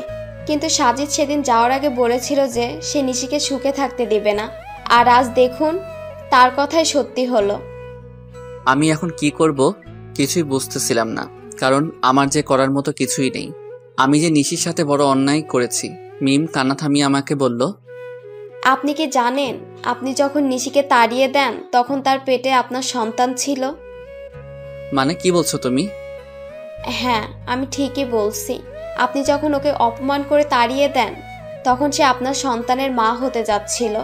আর এটা নিয়ে যে কতটা খুশি ছিল সেটা আপনাকে বলে বোঝানো যাবে না। সে আপনাকে বলার আগে আমায় ফোন দিয়েছিল আর বলেছিল যখন সে আপনাকে এই কথাটি বলবে তখন আপনার রিয়াকশন কেমন হবে, এটা ভেবেই সে খুশি ছিল। কিন্তু সে আপনি কি করলেন? মিম আর কিছু বলতে পারল না, তার আগেই কান্নায় ভেঙে পড়ল। মানে নিশির সন্তানের বাবা আমি, আর আমি তাকে কি না কি ভেবেছিলাম। আমিও প্রচুর কান্না করছিলাম। তখন মিম আমাকে বলল, এখন কান্না করে কি হবে? যা হওয়ার তা হয়ে গেছে, এখন আর এগুলো ভেবে কি করবেন? না, এখনো কিছু হয় নাই। তারপর আমি মিমকে নিশির কথা বললাম। সত্যি বলছেন? নিশি এখনো এই শহরেই থাকে? কিন্তু তোমাকে আমার জন্য একটা কাজ করতে হবে যাতে আমি আবার নিশিকে ফিরে পাই। কি করতে হবে আমায় বলুন। তারপর আমি মিমকে আমার প্ল্যান বলি আর সেও রাজি হয়ে যায়। তাই আমিও নিজের বাসায় চলে আসি। বাসায় আসার পর আম্মু আমাকে বলে, বাবা, মেয়েকে কি তোর পছন্দ হয়েছে? আম্মু আমি এই বিয়েটা করতে পারবো না। তুই কিন্তু আমায় কথা দিয়েছিস। আমি কেমন করে এই বিয়ে করব বলো? কেন করবি না শুনি? তারপর আমি নিশির কথা আর ওর আর আমার বাচ্চার কথা আম্মুকে বলি। তখন আম্মু কান্না শুরু করে দেয় আর বলে, আমার বৌমার নাতিকে কবে আনবি বাবা? খুব জলদি আনবো, তার আগে তোমার একটা কাজ করতে হবে। তারপর আমি আম্মুকে সবকিছু বুঝিয়ে উপরে চলে আসি। আমি রুমে এসে ভাবতে লাগি কিভাবে কি করব, নিশি কি আমায় ক্ষমা করবে নাকি করবে না। তখন আমার সাজিদের কথা মাথায় আসে। কেন সাজিদ এমনটা করলো সেটা তো আমার জানা দরকার। তাই আমি আমার ফ্রেন্ডদের ফোন দিই আর বলি এখনই আমার সাথে দেখা করতে। আর আমিও বেরিয়ে পড়ি। কিরে, এত জলদি দেখা করতে বললি? কোনো সমস্যা হয়েছে নাকি? বলছি, তার আগে রবি আর মিজানকে আসতে দে। কিছুক্ষণ পরে রবি আর মিজান চলে আসে আর আমি ওদেরকে মিমের বলা সকল কথা ওদেরকে খুলে বলি। সব শোনার পরে ওরা বলে, ভাবিকে রাজি করাতে পারবি বলে মনে হয় না। হয়তোবা, কিন্তু হাল ছাড়লে তো চলবে না। আর শোন, তোদের একটা কাজ করতে হবে। কি কাজ বল? সাজিদকে যেভাবেই হোক তোদের খুঁজে বার করতে হবে আর এই নিয়ে সাজিদের ছবি। তারপর আমি ওদেরকে সাজিদের একটা ছবি দেই। ওকে, তোর কাজ হয়ে যাবে। তার আগে তুই ভাব ভাবিকে কিভাবে ম্যানেজ করবি। ঠিক বলেছিস, কিছু তো একটা করতেই হবে। আচ্ছা তোরা এখন থাক, আমি একটা জায়গা থেকে আসতেছি। ওদের থেকে বিদায় নিয়ে আমি সোজা অফিসে চলে আসি। অবশ্য অফিসে আসার মূল উদ্দেশ্য হলো নিশির বাড়ির ঠিকানাটা নেওয়া, কারণ আমি ওর বাসার ঠিকানা জানি না। অফিসে আসার পরে আমি ম্যানেজারকে ফোন দিই আর অফিসে আসতে বলি। কিছুক্ষণ পরে ম্যানেজার অফিসে আসে আর বলে, স্যার, কোনো দরকারি কাজ আছে নাকি? না, তেমন কিছু দরকারি কাজ না, আমি শুধু নিশির বাসার ঠিকানা নেওয়ার জন্যই অফিসে এসেছি। ওকে স্যার, একটু ওয়েট করেন, আমি নিয়ে আসছি। তারপর ম্যানেজার আমাকে নিশির ঠিকানাটা দেয় আর আমি সেটা নিয়ে বেরিয়ে পড়ি। প্রায় আধা ঘন্টা ড্রাইভ করার পরে আমি নিশির বাসায় পৌঁছাই। দেন আমি ওর বাসায় কলিং বেলে চাপ দেই। কিছুক্ষণ পরে নিশি এসে দরজা খুলে দেয় আর আমি নিশিকে দেখেই হেসে ফেলি, কারণ সে সারা গায়ে ময়দা মেখে আছে। তখন নিশি বলে, এই আপনি পাগলের মতো হাসছেন কেন? আর এইখানে বা কি করছেন? বারে, নিজের বউয়ের বাসায় আসতে আবার কারো পারমিশন লাগে নাকি? মানে কে আপনার বউ? আর এসব কি বলছেন? আমার সামনে যে দাঁড়িয়ে আছে সে আমার বউ, বুঝেছেন? আর দেখি সাইড দেন, আমি ভেতরে ঢুকবো। আইসে আমি কারো বউ? আর 1 বছর আগে আমার ডিভোর্স হয়ে গেছে। তো কি হয়েছে, আমি আবার বিয়ে করব? কথা বলতে বলতে বাড়ির ভিতরে ঢুকে যায় আর তখনই দেখি একটা ফুটফুটে বাবু শুয়ে আছে। হয়তো এটাই আমার বাবু হবে। ওকে দেখার সাথে সাথে আমার চোখ দিয়ে পানি বেরিয়ে আসে। কি করছেন কি আপনি? আমি এর কথার জবাব না দিয়ে বাচ্চার দিকে এগোতে থাকি, আর যখনই আমি বাচ্চাটিকে স্পর্শ করতে যাব তখনই নিশি আমাকে ধাক্কা দেয় আর বলে ওঠে, একদম আমার বাচ্চা ধরার চেষ্টা করবেন না, তাহলে কিন্তু আমার চেয়ে খারাপ আর কেউ হবে না। ও কি শুধুই তোমার বাচ্চা? ও শুধু আমার আর কারো না, তাই আপনি ওকে ছোঁয়ার চেষ্টাও করবেন না। প্লিজ নিশি, আমার বাচ্চাকে একটু কোলে নিতে দাও। আপনার বাচ্চা? হাসালেন মিস্টার রাজ। ও শুধু আমার বাবু, আর আমি ওর মা, আর আমিই ওর বাবা। নিশি প্লিজ। না, আমি ওকে কোনো অপরিচিত লোকের কাছে দিব না। তুমি কাকে অপরিচিত বলছো নিশি? তুমি জানো না আমি ওর কে হই? না, জানি না, আর জানতেও চাই না। তাই ভালোই ভালোই বলছি, এখান থেকে চলে যান, নয়তো আমার থেকে খারাপ আর কেউ হবে না। তুমি মানো নাকি না মানো, আমি ওর বাবাই, আর এটাই সত্যি। বাবা, তাই না? এই বাবার অর্থটার মানে আপনি জানেন? যে নিজের স্ত্রীকে বিলিভ না করে অন্য লোকের কথা শুনে নিজের অন্তঃসত্ত্বা স্ত্রীকে বাড়ি থেকে বাইর করে দেয়, তার কোনো বাবা হওয়ার যোগ্যতা নেই। বুঝেছেন আপনি? নিশ্চয় আমি মানছি আমি ভুল করেছি, তাই বলে কি তুমি আমাকে আমার বাচ্চা থেকে আলাদা করে দেবে? আপনি আর একবারও ওকে নিজের বাচ্চা বলবেন না। এই 1 বছর আমি ওর বাবা মা দুটোই ছিলাম, আর ভবিষ্যতেও থাকতে পারবো। প্লিজ নিশা, আমাকে ক্ষমা করে দাও, এরকম ভুল আমি আর কোনোদিন করব না। এই বলে আমি ওকে নিজের বুকের মাঝে টেনে নেই। নিশি কিছুক্ষণ আমার বুকের মাঝে থেকে পরক্ষণে নিজেকে ছাড়িয়ে নেয় আর বলে, হো, বুঝেছি আপনি কেন এখানে এসেছেন। আপনি আমার শরীরটা ভোগ করতে চান, এই তো? এর আগেও একবার করেছিলেন, তাই না? ওকে, আমি নিজেই আমার সব বিলিয়ে দিচ্ছি, তবুও আপনি আমার আর আমার সন্তানের মাঝে আসবেন না। বলেই নিজের শাড়ির আঁচল নিচে ফেলে দিল আর বলল, নিন, শুরু করুন। আমি এবার নিজের রাগকে কন্ট্রোল করতে না পেরে নিশির গালে জোরে একটা চড় মারি আর বলি, তুমি এমনটা ভাবলে কি করে নিশি? তুমি আজ পর্যন্ত এই চিনলে? ঠিক আছে, তুমি যখন বলছো তবে আমি তোমাদের জীবন থেকে অনেক দূরে চলে যাব। তার আগে প্লিজ একবার আমার ছেলেকে আমার কোলে দাও। নিশি কিছুক্ষণ কি যেন একটা ভাবলো, তারপর বলল, শুধু একবার, তার বেশি নয়। তারপর আমি আমার ছেলেকে কোলে তুলে নিলাম, আর ওকে কোলে নেওয়ার পর যেন মনে হলো পুরো পৃথিবীর সুখ আমার কোলের মাঝে আবদ্ধ হয়েছে। কিন্তু এটা বেশি সময় স্থায়ী হলো না। নিশি আমার কোল থেকে বাচ্চাকে কেড়ে নিয়ে বলল, এবার যান, আর কোনোদিন এখানে আসবেন না। আমি কিছু বললাম না, শুধু বললাম নিজেরও বাবুর খেয়াল রেখো। তারপর সেখান থেকে চলে আসলাম। নিশির বাসা থেকে বের হয়ে রাস্তায় আসলাম আর ভাবতে লাগলাম, নিশি আমাকে এতটুকু বিশ্বাস করে না। ও কেমন করে ভাবতে পারলো যে আমি ওর শরীরকে, না, নিশির সামনে আমি আর কোনোদিন যাব না। নিশিও তো এটাই চাই। তবে তাই হোক। এমন সময় রবির ফোন আসে আর ও বলে, কিরে রাজ, কোথায় আছিস? তোকে সেই কখন থেকে ফোন দিয়ে যাচ্ছি। তুই আমার অফিসে এক্ষুনি আয়, আর সাথে করে একজন উকিলকেও নিয়ে আসিস। আমি না হয় আসবো, তবে উকিলকে কেন নিয়ে আসবো তাই তো বলবি। এত কথা না বলে তোকে যা বলছি তুই তাই কর। এই বলে আমি ফোন কেটে দেই আর নিজের অফিসে চলে আসি। কিছুক্ষণ পরে রবি আর উকিল আসে। তখন আমি বলি, উকিল সাহেব, আমি একটা উইল করতে চাই। বলুন, কিসের উইল করবেন? আমি এই কোম্পানির অর্ধেক আমার ছেলে আর বাকি অর্ধেক আমার স্ত্রীর নামে করে দিতে চাই, আর সেটা আজ রাতের মধ্যেই। কি বলছিস কি এসব? তোর মাথাটা কি ঠিক আছে? আমি ঠিক বলছি, আর আমার মাথাও ঠিক আছে। যেহেতু আমার আব্বুর আলাদা কোম্পানি আছে, তাই কোনো প্রবলেম নাই। ওকে, আপনি যখন বলছেন তখন তাই হোক। তারপর উকিল সাহেব সকল ফর্মালিটি পূরণ করে দেয়, আর আমি ম্যানেজারকে ফোন করে বলে দেই যে নিশি এখন থেকে এই কোম্পানির মালিক। তারপর আমি রবিকে বলি, রবি, আমার জন্য যত তাড়াতাড়ি পারিস একটা লন্ডনের ফ্লাইটের টিকিট বুক করে দে, আর সেটা আজ রাতের মধ্যে হলেই ভালো হয়। মানে তুই লন্ডনের টিকিট কি করবি? আমি এদেশে আর থাকবো না, তাই লন্ডনে যাব। কিন্তু কোনো কিন্তু নয়। আর হ্যাঁ, কেউ যেন জানতে না পারে আমি কোথায় আছি। তুই কাউকে বলবি, এটা আমার কসম। ঠিক আছে। তারপর রবি একটা টিকিটের ব্যবস্থা করে দেয় আর আমাকে এয়ারপোর্টে থুতেও যায় আর বলে, ওখানে পৌঁছে আমাকে ফোন দিবি, আর আমার সাথে যোগাযোগ বন্ধ করবি না কিন্তু। করব। এবার আমি ওকে জড়িয়ে ধরে কান্না করতে থাকি। কিছুক্ষণ পরে আমার ফ্লাইট, তাই আমি প্লেনে গিয়ে বসি আর প্লেনও টেক অফ করে। যেহেতু আমি লন্ডন থেকে লেখাপড়া শেষ করেছি, তাই এখানে আমার অনেক ফ্রেন্ডই আছে, তাই আমি সেখানে পৌঁছে আমার এক ফ্রেন্ডকে কল দিই আর সে আমাকে এয়ারপোর্ট থেকে পিক করে নিয়ে যায়। আমার ফ্রেন্ডের লন্ডনে একটা কোম্পানি আছে, তাই সে আমাকে সেখানে কাজ দেয়। আমি লন্ডনে এসেছি 2 দিন হলো, এর মধ্যে শুধু রবির সাথে কথা হয়েছে। অন্যদিকে নিশি প্রায় 2 দিন হলো অফিসে যায় না, আর সে একদিন বিকেলে তার ছেলেকে নিয়ে বাইরে ঘুরতে বের হয়, আর তখনই তার মিমের সাথে দেখা হয়। আর মিম নিশিকে দেখা মাত্র জড়িয়ে ধরে কান্না শুরু করে দেয়। এভাবে কিছুক্ষণ দুজন কান্না করতে থাকে। তারপর মিম নিশির কোলে বাবু দেখে বলল, এটাই বুঝি আমার পুস্কু? রে, দেখতে তো একেবারে ওর বাবার মতো হয়েছে। প্লিজ মিম, ওর নামটা আর বলবি না। কেন রে? তুই কিছুই জানিস না ও আমার সাথে কি করেছে। আমি সব জানি, রাজভাই আমাকে সব বলেছে। তারপর মিম নিশিকে সব সেদিনকার কথা খুলে বলল। সব কথা শুনে নিশিও কান্না শুরু করে দেয় আর বলে, আমি কিভাবে পারলাম ওর সাথে খারাপ ব্যবহার করতে?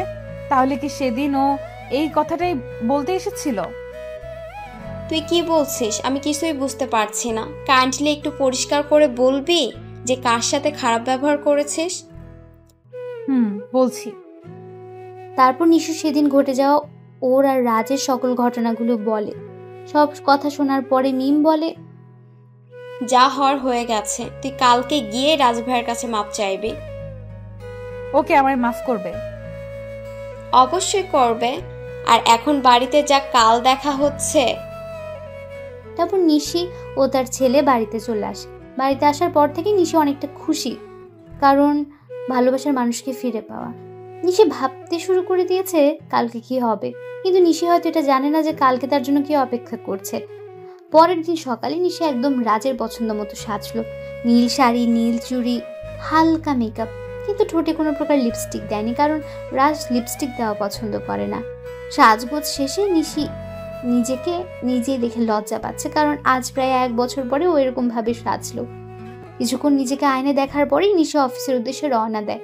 অফিসে পৌঁছে নিশি অবাক হয়েছে, কারণ সবাই নিশিকে সালাম দিচ্ছে, কিন্তু এসব নিয়ে নিশির কোনো মাথা ব্যথা নেই।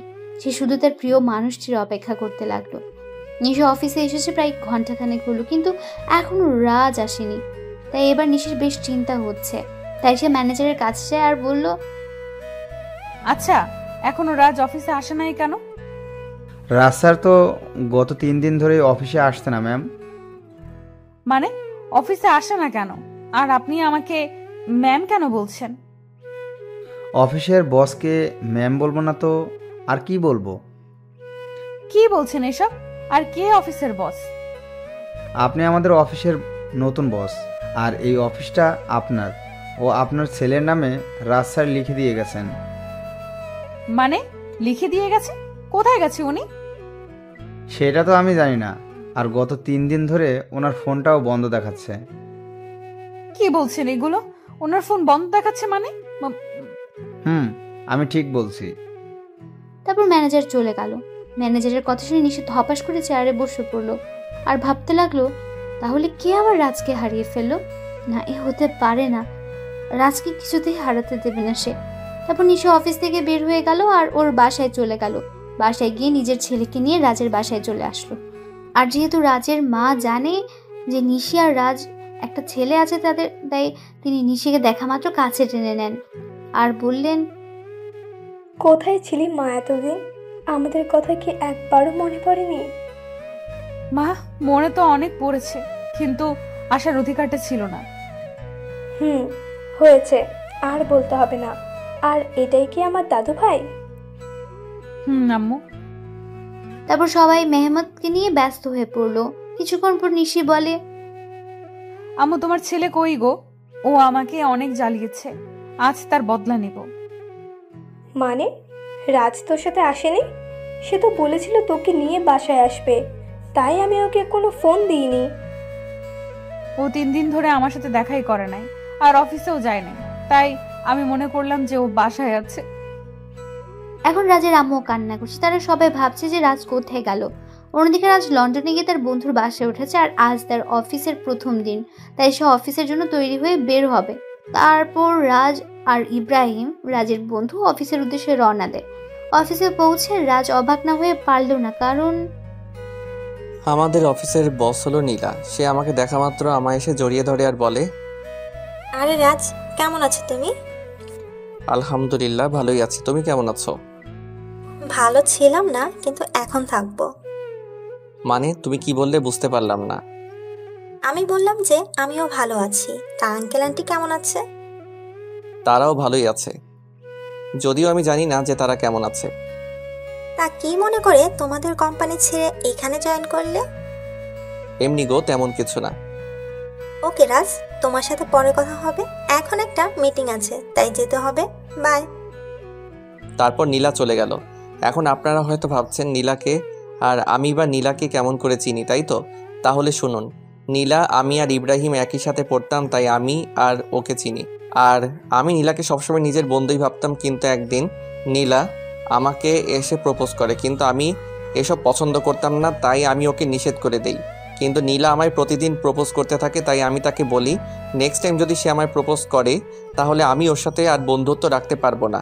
তাই সেদিনের পর থেকে নীলা আমায় আর প্রপোজ করে নাই। এর মধ্যে আমার লেখাপড়া শেষ হয়ে যায়। তারপর আমি দেশে ফিরে আসি, আর বাকিটুকু তো আপনারা জানেন। নীলা যাওয়ার পরে আমি ইব্রাহিমকে বলি, কি রে, এটা তো তোর কোম্পানি, তাহলে নীলা এখানকার বস কিভাবে?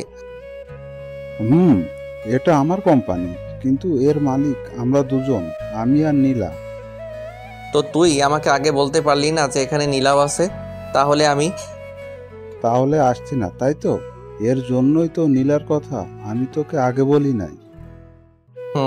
বেশ করেছিস। এখন এখান থেকে দূর হ, আমার কাজ আছে। তারপর আমি কাজ করতে শুরু করলাম। বিকালের আগে আমার সব কাজ শেষ হয়ে যায়, তাই আমি একটু অফিসের চারপাশটা ভালো করে ঘুরে দেখছিলাম। তখন পেছন থেকে কেউ আমার কাঁধে হাত রাখে। আমি তখন পেছনে ফিরে দেখি নীলা দাঁড়িয়ে আছে। এখানে দাঁড়িয়ে কি করছো রাজ? কিছু না, শুধু চারপাশের প্রকৃতি দেখছিলাম। ওহ, চলো আজ আমি আর তুমি দুজন একসাথে ডিনার করব। তা কি করে হয় বলো? সব হয়। বলে এক প্রকার জোর করে গাড়িতে বসিয়ে দেয়। কিছুক্ষণ পর নীলা গাড়ি একটা রেস্টুরেন্টের সামনে দাঁড় করায়, আর আমরা সেখানে ডিনার শেষ করি। ডিনার করার সময় আমাদের অনেক কথাই হয়। তারপর নীলাই আমাকে বাড়িতে পৌঁছে দেয়। বাড়িতে আসার পরে আমি সোজা ওয়াশরুমে চলে যাই, আর কিছুক্ষণ পরে ফ্রেশ হয়ে বেরিয়ে আসি। আর তখনই আমার রবির কথা মনে হয়। আজ সারাদিন ওকে একবারও ফোন দেওয়া হয়নি, তাই আমি দেরি না করে ওকে ফোন দেই। কিন্তু ফোন দেওয়ার পর রবি যা বলে তা শোনার জন্য আমি মোটেও প্রস্তুত ছিলাম না। কেমন আছিস ভাই? এই তো ভালোই আছি, তুই কেমন আছিস? আমিও ভালো আছি। আমার বাড়ির সবাই কেমন আছে? কেউ ভালো নেই। তুই যাওয়ার পরে সবাই কেমন যেন হয়ে গেছে, আর আন্টি তোর জন্য প্রায় পাগল হয়ে গেছে। তুই ফিরে আয় ভাই। সময় হলে আমি ফিরে আসবো। আর নিশি আর আমার বাবু কেমন আছে রে? নিশি তো... রবি নিশির ব্যাপারে কিছু বলতে যাবে, তার আগে আমি বলি, বাদ দে নিশির কথা, তুই ভালো থাকিস আর আমার পরিবারকেও দেখে রাখিস। এই কথাগুলো বলেই আমি ফোন কেটে দেই। সে রাতে আমার আর ঘুম আসলো না। পরের দিন থেকে আমি আবার নতুন জীবন শুরু করার ব্যর্থ চেষ্টা করি। সকালে ফ্রেশ হয়ে ইব্রাহিমের সাথে অফিসে চলে যাই। আর অফিসে পৌঁছে নীলা বলে, রাজ কেমন আছো? এই তো ভালো, তুমি কেমন আছো নীলা? আমিও ভালো আছি। কাজের চাপ বেশি দেয়নি তো তোমায়? আরে না, এতটুকু কাজ করার অভ্যাস আমার আছে। ও আচ্ছা, তোমার কাজ শেষ হলে আমি আর তুমি এক জায়গায় যাব, কেমন? সেটা না হয় যাবো, কিন্তু যাবেটা কোথায়? সেটা গেলেই দেখতে পারবে। আমিও আর বেশি না ভেবে কাজে মন দিলাম। আর কাজ করতে করতে কখন বিকেল হয়ে গেছে জানতেই পারি নাই। তখন হঠাৎ নীলা এসে বলল, কি গো, তোমার হলো? আর একটু আছে, তুমি দাঁড়াও। আমি আর দাঁড়াতে পারছি না, তুমি আমার সাথে চলো, আমি এই কাজটা অন্য কাউকে দিয়ে করাচ্ছি। বলে নীলা আমার কাজটা একজনকে দিয়ে আমাকে জোর করে বাইরে নিয়ে আসে। আমাকে বাইরে নিয়ে আসার পর নীলা বলে, তুমি গাড়িতে বসো, আমি আসছি। তারপর নীলা আবার অফিসের মধ্যে চলে যায় আর আমি গাড়িতে উঠে বসি। কিছুক্ষণ পরে নীলা বের হয়ে আসে আর গাড়িতে উঠে গাড়ি ড্রাইভ করে। কিছুক্ষণ ড্রাইভ করার পরে আমরা একটা বড় বাড়ির সামনে এসে দাঁড়াই আর নীলা বলে, রাত চলো। এটা আমায় কোথায় নিয়ে এলে? ভেতরে গেলেই দেখতে পারবে। তারপর আমি নীলার পিছু পিছু ভেতরে যাই আর ভেতরে গিয়ে আমি অবাক হয়ে যাই, কারণ ভেতরে নীলার বাবা মা বসা ছিল। তার মানে এটা নীলাদের বাড়ি। তখন আমি বললাম, কেমন আছেন আঙ্কেল? কেমন আছেন আন্টি? ভালো বাবা, তুমি কেমন আছো? জি আন্টি, আমিও ভালো আছি। তারপর আরও অনেক কথা বললাম আর খাওয়া দাওয়াও এখানেই করলাম। নীলা রাতে আমাকে ইব্রাহিমের বাসায় ধুয়ে যায়, তাই আমিও ফ্রেশ হয়ে ঘুমিয়ে পড়ি। এভাবেই 5টা বছর পার হয়ে যায় আর এই 5 বছরে নিশির জন্য আমার ভালোবাসায় এতটুকু কমে নাই, বরং বেড়েছে। তো প্রতিদিনের মতো আজও অফিসে গেলাম আর অফিসে পৌঁছানোর পর নীলা আমার কাছে এসে বলল, শোনো রাজ, আমরা আগামীকাল বাংলাদেশে যাব।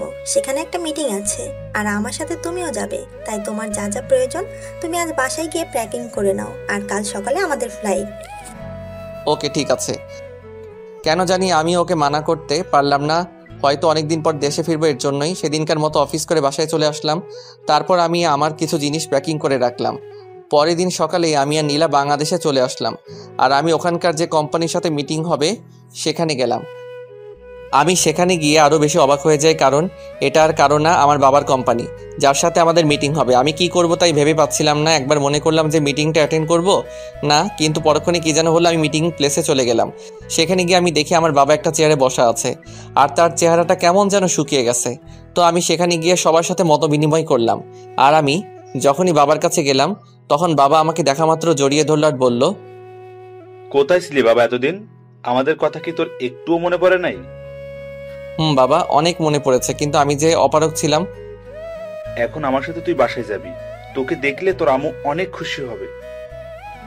আব্বু, আমি যাব, তার আগে মিটিংটা শেষ করে নেই। সত্যি বলছিস তো? সত্যি। এতক্ষণ সবাই আমাদের দিকে তাকিয়েছিল আর বোঝার চেষ্টা করছিল যে কি হচ্ছে এগুলো।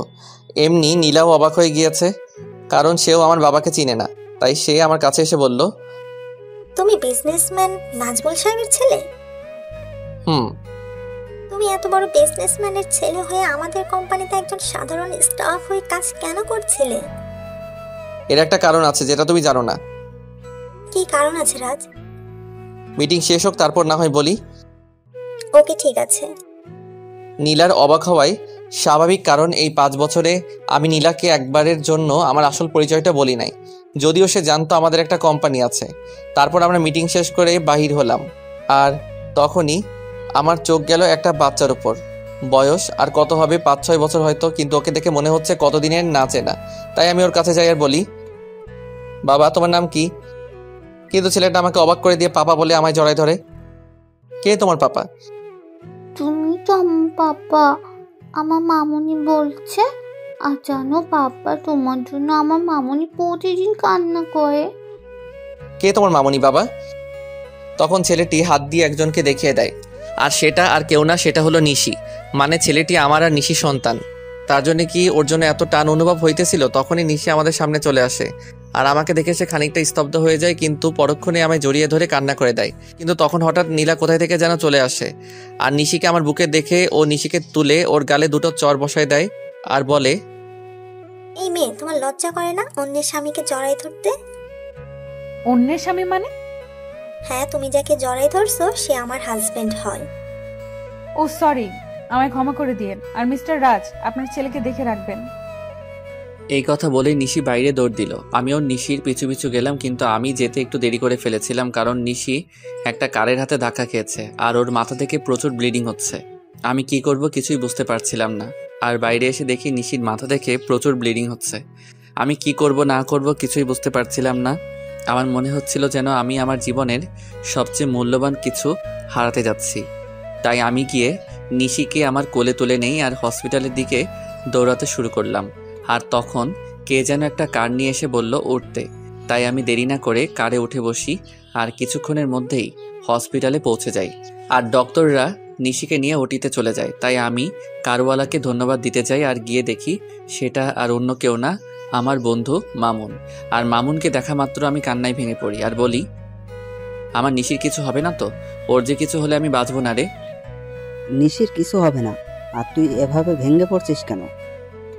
আজ আমার জন্য নিশির এই অবস্থা, কেন যে আমি আবার দেশে ফিরে আসলাম। এক থাপ্পড় দিব যদি আর একটিও বাজে কথা বলিস। আর নিশির কিচ্ছু হবে না। আর তুই এখানে শান্ত হয়ে বস। তারপর মামুন আমাকে এক জায়গায় বসিয়ে দেয় আর কোথায় যেন চলে যায়। কিছুক্ষণ পরে দেখি মামুন আমার ছেলেকে নিয়ে আসছে আর ও আমাকে দেখে বলে, বাবা মাম্মাম, ও মাম্মামি কি হয়েছে?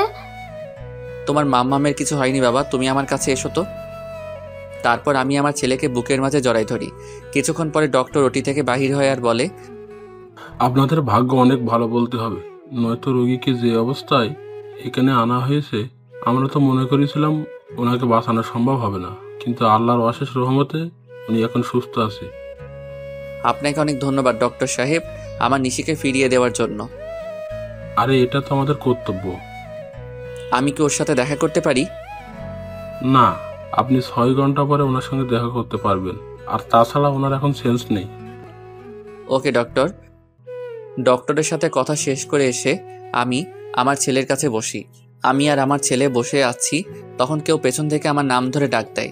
তাই আমি পেছনে তাকাই কে ডাকছে দেখার জন্য। তখন দেখতে পাই আব্বু আর আম্মু দাঁড়ায় আছে। আর আম্মু আমাকে দেখে আর স্থির থাকতে পারলো না, আমার কাছে এসে কান্না শুরু করে দিল আর বলল, কোথায় ছিলি বাবা এতদিন?